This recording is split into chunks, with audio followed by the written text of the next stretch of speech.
Welcome to Willow Healing Matters, the podcast. We are so excited to have you joining us on this journey where we explore different ways to empower your soul, whether it's healing in your kitchen or all the way up in the corporate world. Come with us as we look into different ways to heal your mind, body, and soul.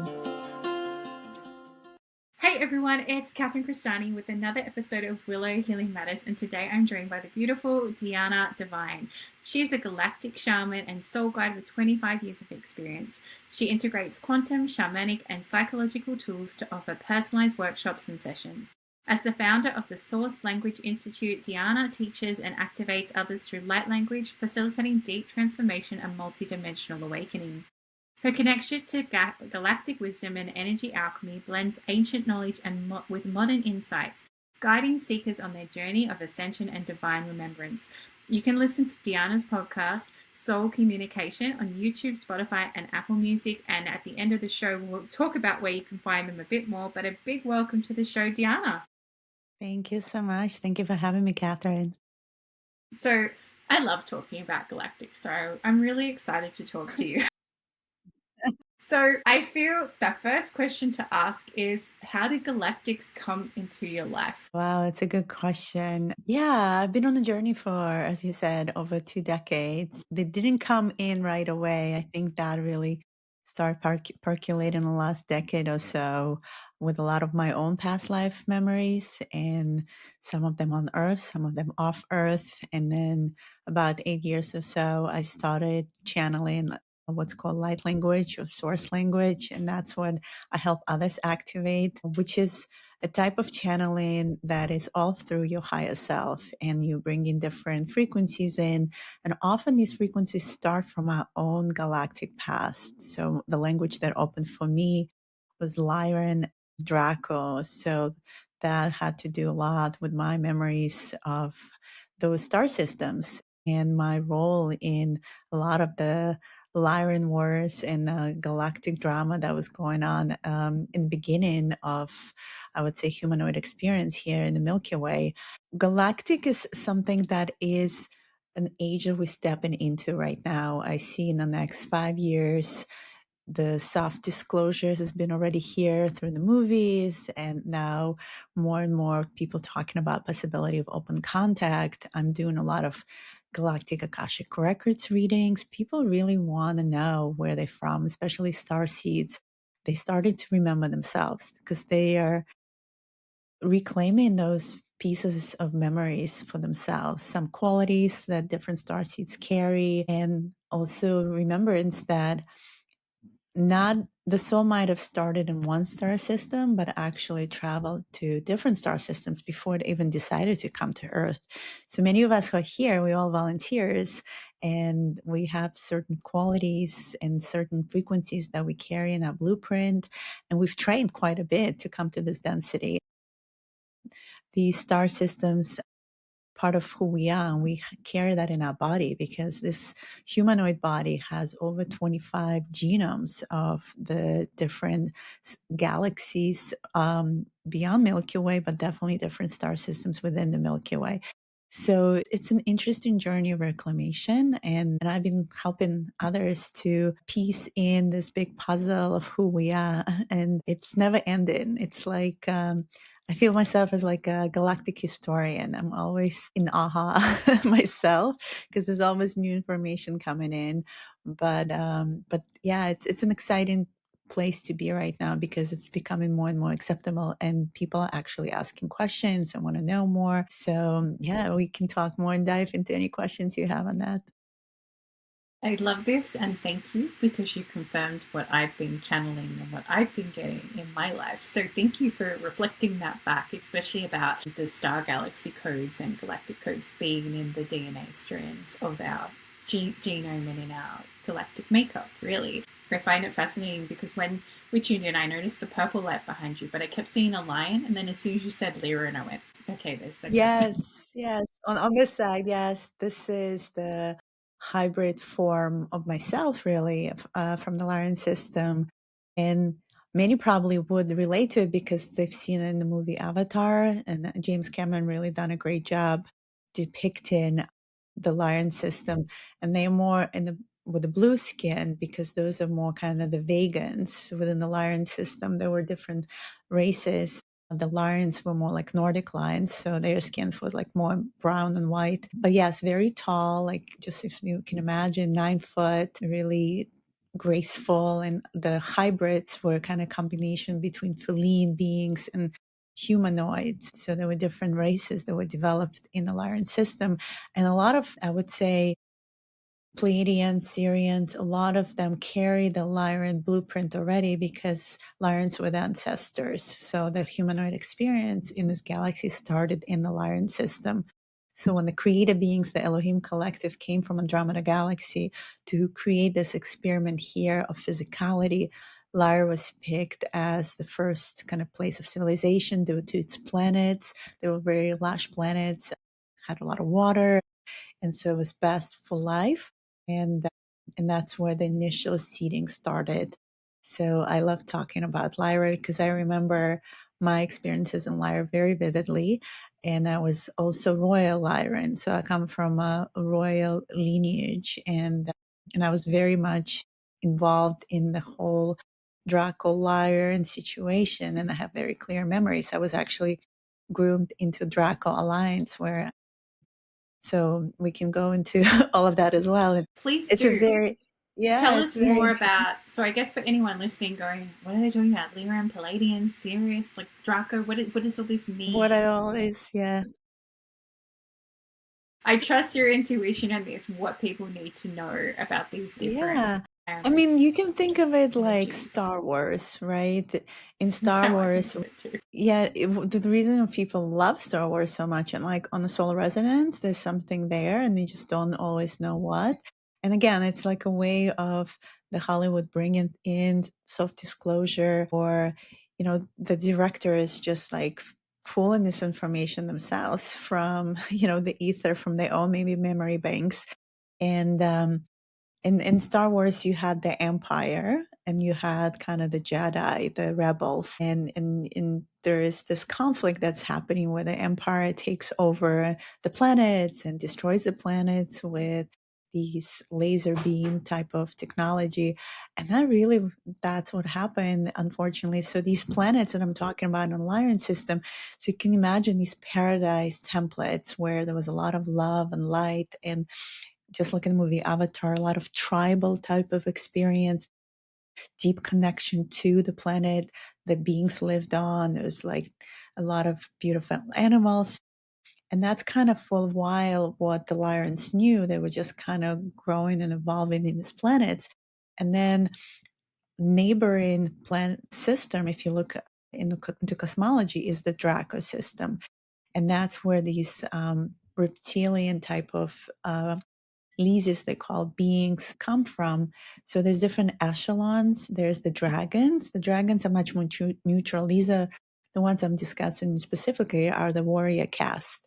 In Star Trek, for those who love sci-fi, I would equate them to Klingons. So they had very strong moral code, but their own way of self-service. So Lyrans were more about community and service to others, and those qualities that we know today, like just being playful and very about helping each other. And the Dracos, they come from a different universe altogether, and they come with this like survivalist type of mentality, but also domination. So very much an empire domination. So anyway, they started running out of resources, and they saw Lyra as a neighboring system. So they came first under the pretext of alliance and friendship and bringing new, very developed technology, because they had these like warp ships. And the Lyrians were very naive. They kind of knew civilization, and they were very trusting, I would say, and allowed the Dracos to come into the system and be in the system for a while.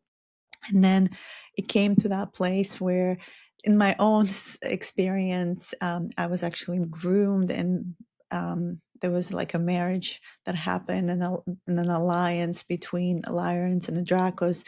But then there was another faction within the Dracos that really just wanted to take over. They just wanted to take over the resources, the minerals. They didn't really want a friendship. And eventually, this is what happened. They got really frustrated. They didn't want to wait, and they came in with this laser beam technology, so high end and low end, and slaughtered, I would say, millions and millions of Lyrans. And so many of us still carry that trauma in our DNA. And these traumas, the galactic traumas, are very much present, Explain not that. for everyone, but a lot of people that come my way, like just even the other day, I opened the records and it was destruction of one of the planets in Vega. And when I started clearing that record, the woman was crying. There was a lot of release. It also helped her understand, for instance, the Hindu gods, that the Krishna, the Vishnu, they all actually vegans too, hence the blue skin, like they all came from Vegas. So there is these correlations between even our religions on earth and some of the deities that some religions follow, and these also galactic connections. The thing is, what's interesting, I'll just zoom out, as we incarnate in every lifetime, specifically on earth, we in this multidimensional amnesia here, and this is part of the experiment for us not to remember. And so each time we're born, we don't remember our galactic past. We don't even remember our past lives on Earth, mind you. So all the lessons we've learned, or all the experiences we've collected, they just like somewhere sitting there in the subconscious, or maybe even in the energetic field itself. So there's resistances and traumas, and we have hard time understanding why these things, why we're being so sensitive, or why these feelings come up.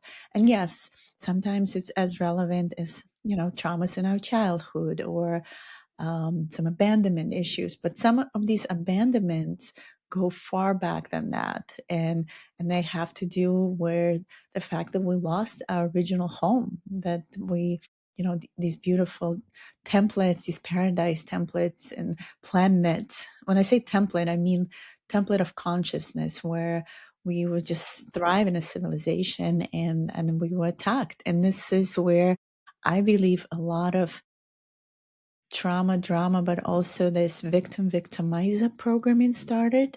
So when I'm seeing this perpetuation of narcissism and empath versus narcissistic tendencies that are happening within even our collective, like the patterns that we're repeating and replaying, we literally replaying that. We replaying the victim and the victimizer that just came and took over, and they keep on shifting. So it's very relevant to what is happening. And even if though you're not always aware, as you start surfacing up, there is always healing that happens deeper inside. And I feel we are in this place of reclamation and remembering who we truly are. And if you don't remember yourself, there's so many beautiful modalities. I take people, if I could do the Akashic Records reading myself, because I read information is all in the field. It's not local. It's actually all in the quantum field.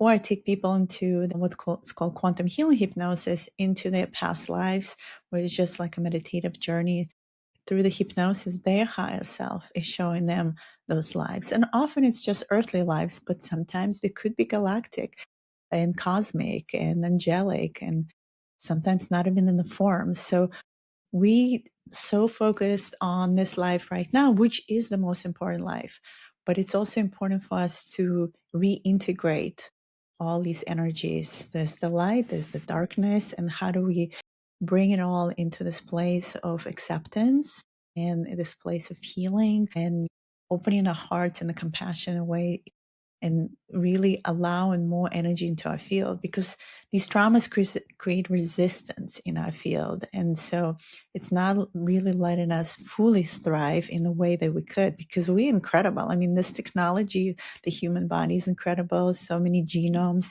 the DNA too. I mean, there's we know only of 2 strands of DNA, but really there's 12 strands that we yet to activate. So the potential for the human species is incredible. And that's why there's so many beings that are very much interested in evolution right now. And even though you might not be connected to them yet, they are in your field. Your soul family is around you.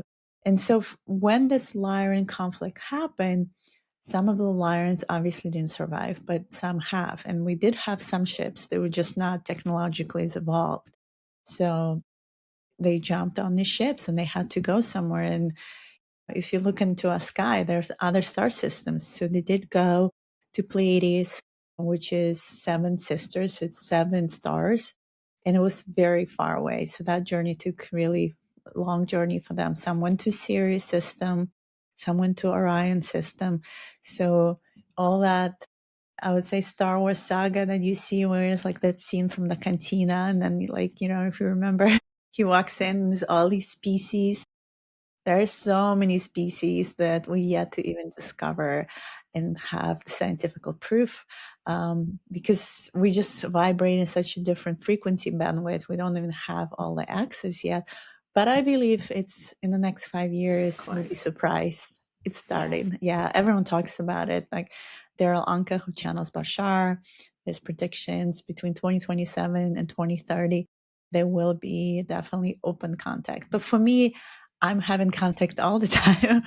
I go on the ships and my meditations. I go to Andromeda systems. So as a liar, and I went to Andromeda, and that's where my incarnations have been, and then long journey to Earth. So those of us are here, we volunteered. We volunteered for this earthly project to elevate the frequency of Earth, to try this experiment here, to see if this humanoid experience can evolve in its own new way, and also whether we can integrate this galactic drama in these bodies.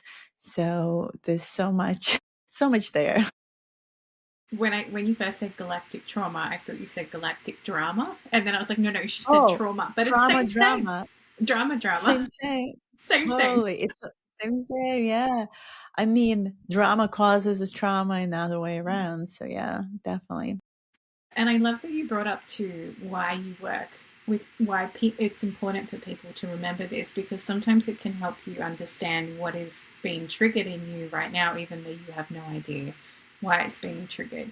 But I believe, this is just through my work, that if you're being shown a galactic life, a past life, whatever it might be, whether it's on Earth or somewhere else, there's a reason you need to know that, because you've come to like exactly like you said, heal the karma or the wounds from that, and that is why you chose to have that soul fragment or soul experience come to you, and why you need to address it. And if you get shown it and ignore it, it's just going to come out like as another lesson in your life until it's actually addressed. Yeah, I mean, we have to realize, so this is like a hardware that we get to experience here in the earthly experience, but the soul is like a software, and the soul carries all the information that it has collected. And therefore, if there are some blue imprints, I would say, on the software that have experienced that darker periods, that has left an imprint. And so we have all these light bodies around us, and how soul operates is all based on this imprint. So it's almost like we need to run an antivirus program on our software to ensure that energy is not leaking. I think one of the metaphors that I use a lot that might be helpful is like, how like you open your browser and sometimes you have so many tabs open. Like I'm looking at my browser right now. Oh my God, I open like at least 25 to 30, and then my computer at some point is like having a hard time running because the processor is like, okay, too many tabs are open, you gotta like close them down, like I can hear the sound, and sometimes the computer freezes all the time, so like you have to reboot it all together.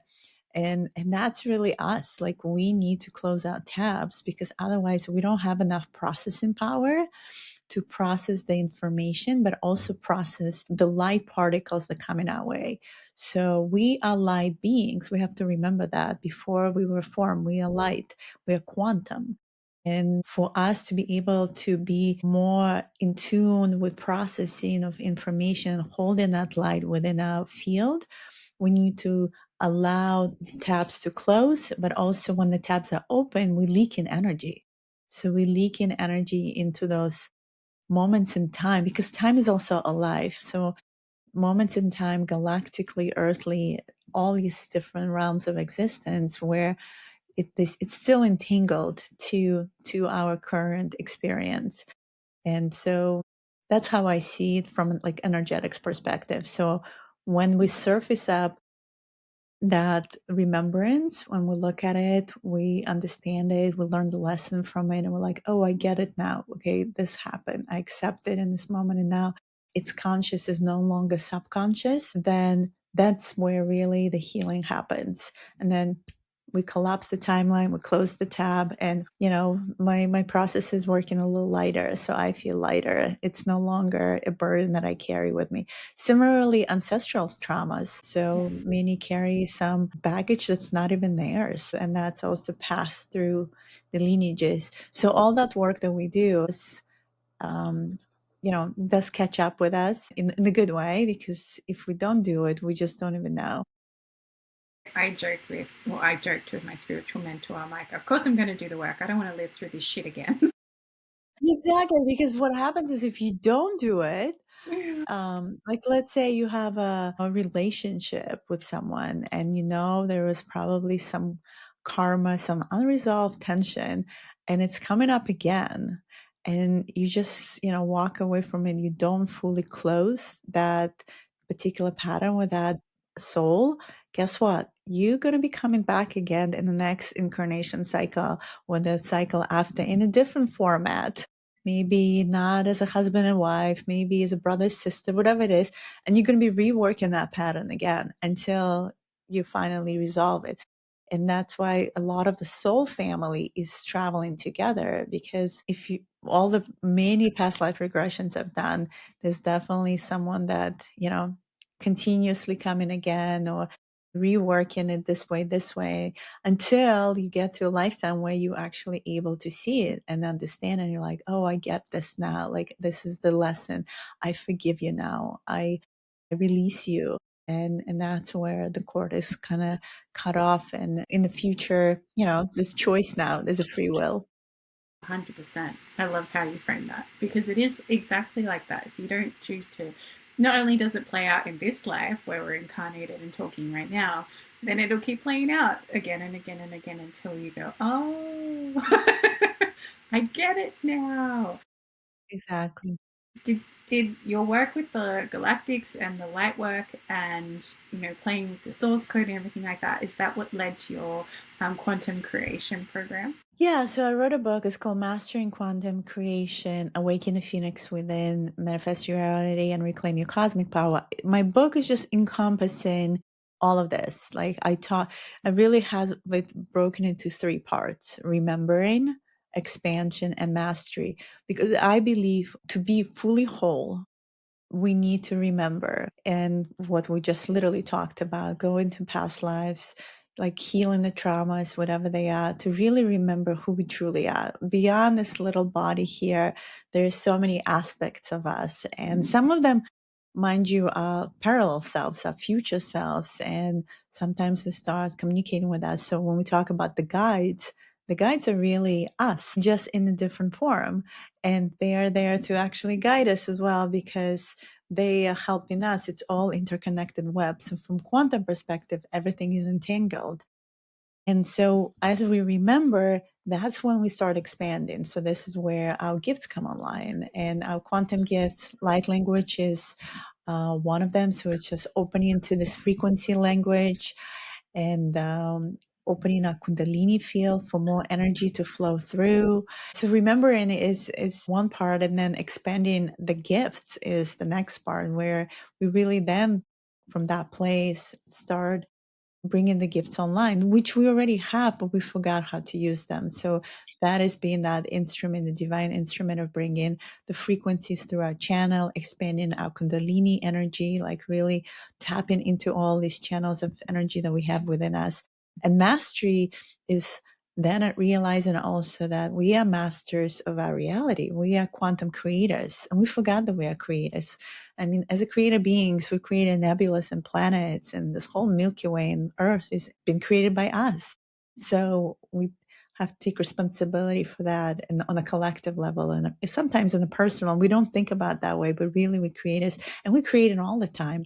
So now from that place is like what makes us a master. is starting to observe our reality, seeing these patterns, and how we can now play this game of consciousness in a much more conscious way. So, we get to choose the directions we take, and how manifestation is all part of creation as well.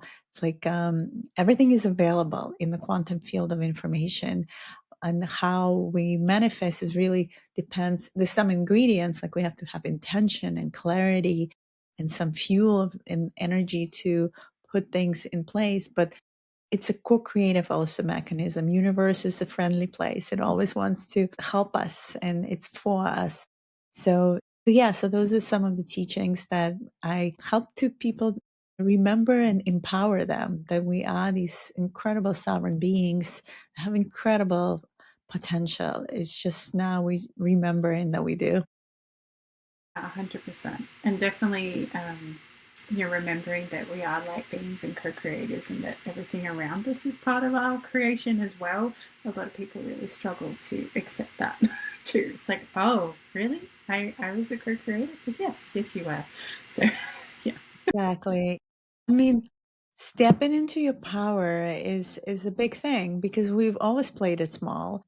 And the reason why we have, because some of these religions, and these systems that have been placed during, the dark ages, the last few centuries we went to, have put us in this place of dissociation. And in some ways, a lot of the high priestesses, high priests from the time of Atlantis, they have kind of put their powers on hold, because we went through this place, this moment of dissension, I would say, of consciousness, where it wasn't acceptable anymore, and religion took over to control the populace. But we are coming out of it. We're going now in like age of Aquarius.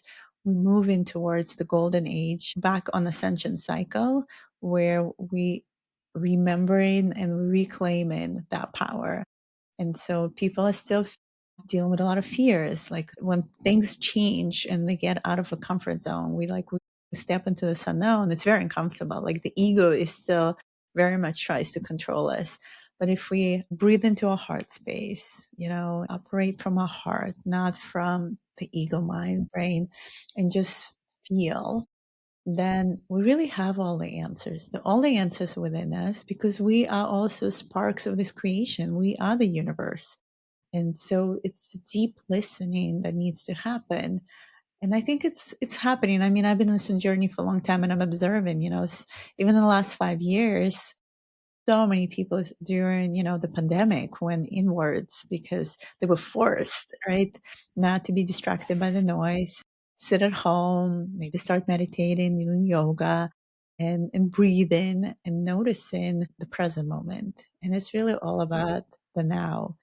And as you step into the now, that's when you're able to step into your channel, and in the listening, you tap into the quantum field of all the information and all the connections to the galactics, to the guides, to the angels, to all these other realms that are available for us. They're just very subtle. So there needs to be this inner listening that happens.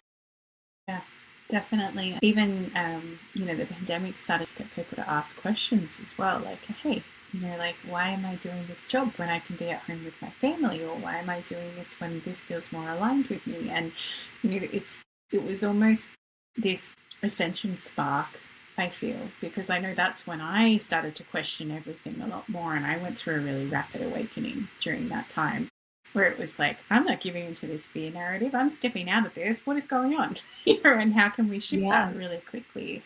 So I feel like it ended up being a catalyst for most souls, rather than oppressing them. Because it did oppress people to a point, but then they went, well, this isn't aligning. Why does this feel so restrictive? And a lot of people started to ask more questions, like you said, go within, do Mhm. practices they wouldn't normally have space or time to do because they're traveling or they're always at work or whatever it might be. And all of a sudden they have the space to do it. Yeah, exactly. And I do feel it was a catalyst, and more catalysts are coming our way. We are in this moment and this influx, I would say, of more activation happening. We also receiving a lot of soul activity, so almost on a daily basis now, where solar flares create these geomagnetic storms. But that means just like we're getting more light particles into our field. These these are upgrades that are happening for us on energetic and biological level, but also on the consciousness level, because they just kind of retuning us as for us to start questioning, right? Questioning is everything because it's all about self discovery. It's like sitting in this question of who am I? Who am I really? Am I the labels that, am I the director, the VP, the CEO? Am I the mother? Am I the friend? Am I the sister? All these labels and all these roles and masks that we carry. But underneath all of that facade, like, who am I really? What's my true essence? Because all of these layers, it's like unpeeling the onion, right? As we start releasing them, we start getting more vulnerable, more authentic, and really deeper into the truth of who we really are.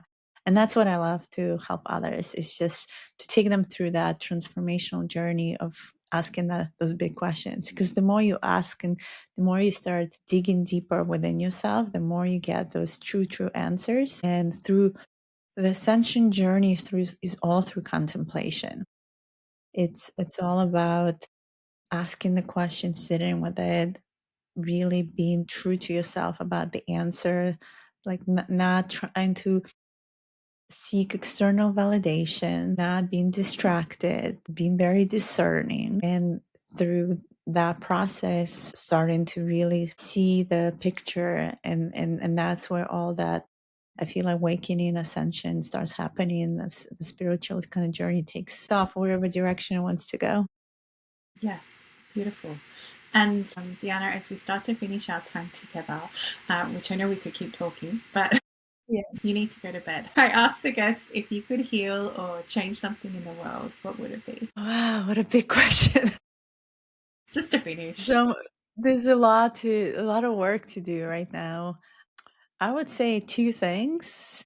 First, a lot of my work right now, it kind of in the background, is around the, the the grids of the planet. So in order to hold this structure and foundation for us to move forward into the next level of consciousness, we need more active grids. And grids are basically, if you can think of them like these physical and also subtle blueprints that hold this, framework, this tapestry of energy that we're all co-creating together. And we had grids at the time of Atlantis. So we had these, special networks that we've been creating. A lot of them been hijacked and taken down. In some ways, we're creating new ones right now. So that's healing, is more like, I would say, building, foundational building for me. And then the other aspect, I would say, is around the children, because there's a lot of children, new children that are coming in right now, and they already carry a lot of incredible frequency that is much more free than we are, because they're not carrying as much earthly trauma, and because most of them haven't had experiences on earth before. But it also, they don't have the support structures. So like the educational system, for instance, is very outdated model that is not really supporting them in being who they truly need to be. Like my kid really struggles with that right now. So it's very much in something that I've been thinking about. How can we support the children and provide for them these new containers, new ways of learning, new ways of connecting to Mother Earth, that's more grounded than sitting in classrooms and learning something they're not really motivated or interested about, being more connected to metaphysics, to breath work, to meditation. And some schools are already starting to do that, but just there's not enough. So yeah, I would say we need to really heal that system and many systems, but those, I think, are really important, because that's like the next generation of these beautiful souls, because otherwise they get lost in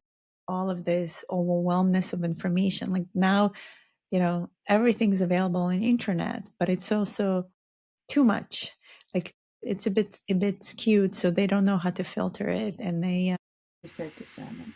yeah, this discernment is not there. They really swept into the trance, and it's a whole gamut of information, and they also questioning their identity, and sometimes going with trends that not necessarily them. They also, there's a whole thing around that and how manipulated that is. So much, I feel, work that needs to happen on Earth. So when you ask what to heal, it's like so much healing needs to happen on so many levels. What do we focus right on? And I think at the end of the day, it's really one person at a time, right? If you can help one person and shift them just from their perspective, or help them smile, like you go to a store and they're in a bad mood and you start a conversation, because so many people are lonely these days. I live near New York City, so many lonely souls, and they're so disconnected, and if you just give them that moment of connection, even with a stranger, you already brightening their world. And so I feel, for me, it's really about connection. How do we bring connection back to our experiences, to our relationships, to ourselves? How do we connect again to really who we are? And so, yeah, there's a lot of, I don't like the word healing because it assumes it's a perpetual cycle of trying to fix things. I like to call recalibration, because recalibration means that we are already perfect. There's nothing wrong with us.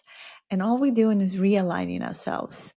We are remembering, realigning to that true blueprint, that angelic blueprint, the truth of who we are. And as we realign back, then it's all like clicks in. And it's like, oh yeah, I got this. And then healing happens on its own because, for instance, this body, this technology knows how to heal itself, but it's often out of alignment because of many factors. So that's my take on healing.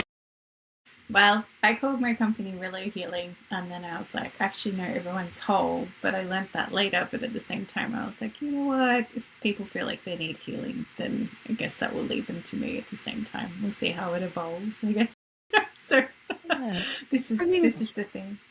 Yeah, this is what we know, right? And then we can yeah. refine, and we can use new vocabulary. And so I don't call myself anymore healer. Like, I don't like that word. I call myself facilitator and educator, because I like to place the responsibility on them, not on someone like me coming and fixing them, because then it assumes that they're disempowered and they can't do it themselves. I like the idea that you are already incredible, right?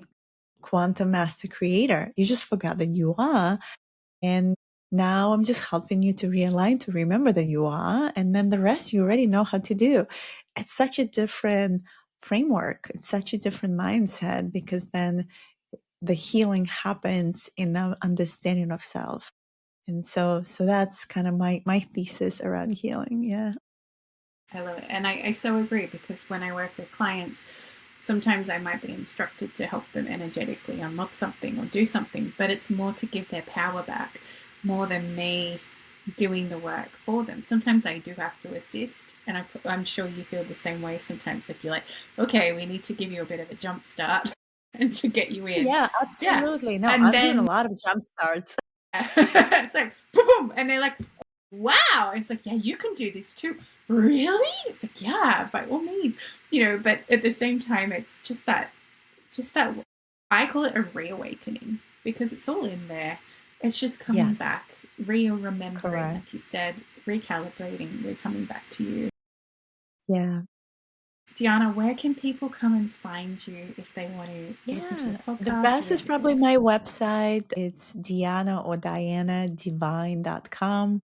And I offer different activations. So there's one actually coming up, usually during portal times. Like there's one coming up on 12/12. I don't know when this recording will come up, but there will be many in 2026. I also offer different sessions one-on-one for clearing energy field, clearing the energetic templates, multidimensional templates, doing Akashic records for others, and taking them also into hypnosis, and also mentorship. A lot of people in this place of wanted to make a career change and step more into spiritual business and become a quantum creator for their reality in a new type of way of what services they want to offer. So I help people to build that vision, to build that blueprint of how to go into this field, to be in the service for others and kind of hold them. Sometimes we need that accountability. We need a container and someone to just, guide us. And so, yeah, so I do a lot of that. And also you can find me on Instagram, Diana M.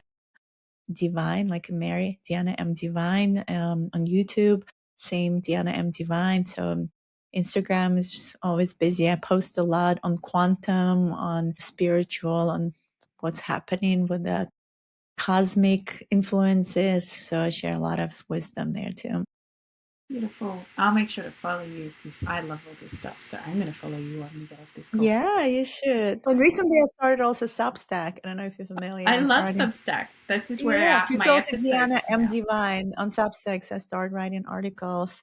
It just comes naturally because I have so much information. Sometimes it's like all comes in as a download. I'm like, okay, I gotta put it out. So yeah, it's all there. And I feel the writing helps anchor it in this reality too. Otherwise, it's just kind of knowledge you've gotten, and then it makes it really hard to translate if you don't I go wrote a through the book, writing. and so now to have a book, it's been big undertaking but also to synthesize all of that information on paper is in a way that is relatable has been an interesting journey. But so for those who are interested in the book, is available So much for on giving. Amazon. Thank you for being on the show, Diana, and I really appreciated all your insights into galactics and the importance of remembering that we are light beings and that we are quantum creators.